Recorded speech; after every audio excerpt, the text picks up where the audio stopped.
Alors, qu'est-ce que ça raconte? Intraçable. C'est l'agent spécial Jennifer Marsh qui appartient à la section cybercrime du FBI. Et elle est chargée de traquer les hackers, les fraudeurs, les pédophiles qui utilisent Internet à des fins criminelles. Donc, c'est une technicienne aguerrie. Elle croyait avoir tout vu avant qu'un prédateur d'un style inédit ne commence à diffuser sur la toile les images des tortures infligées à ses victimes et qu'il invite les spectateurs à participer à leur exécution. Plus les connexions seront nombreuses, plus vite la victime mourra.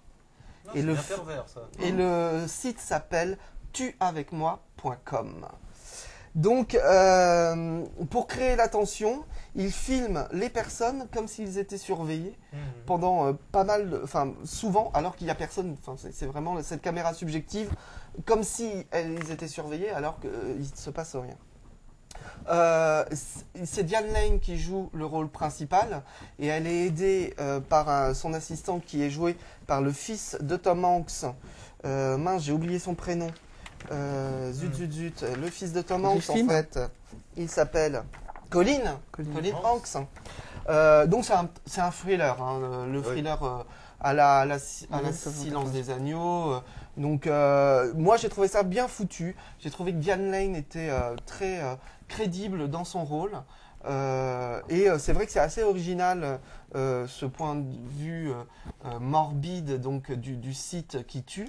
Et c'est surtout aussi pour dénoncer le côté pervers des gens qui sont prêts à tout en fait pour voir la mort en face et pour voir des gens mourir vraiment devant eux, et notamment sur Internet où effectivement des fichiers... Avec Star Academy J'irai pas jusque là, mais des fichiers comme on a pu en voir mais là, on peut pas les par tuer, rapport à le problème. On en avait parlé, et on en avait parlé il y a 2 semaines sur Redacted, notamment ce GI qui avait été décapité en direct sur Internet. Et il y avait plein de gens qui regardaient ces images. Et voilà, Moi, j'ai et jamais donc pu regarder. là c'est pour voir justement, pour montrer que la population est avide de ça, et que même s'ils savent qu'ils sont en train de tuer la personne en venant en masse voir le site, eh bien ils ne peuvent pas s'en empêcher. Ils savent pas. Puisque c'est... Non, mais c'est tout le problème de l'internet, c'est que pour eux c'est du virtuel, c'est derrière l'écran. Oui, donc que c'est factice. Ils n'ont pas l'impression que ce soit qu'ils tuent vraiment.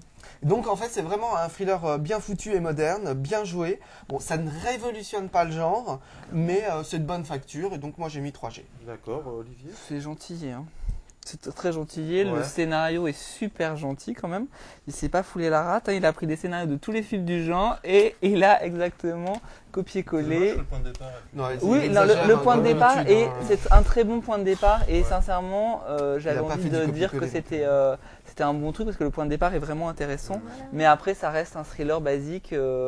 Limite gentil, c'est des films où il n'y a pas de surprise, tout est un peu gros comme une maison. Le tueur on le voit super rapidement. Non, pas rapidement, au bout d'une heure. Ah, Michael, chacun ses goûts.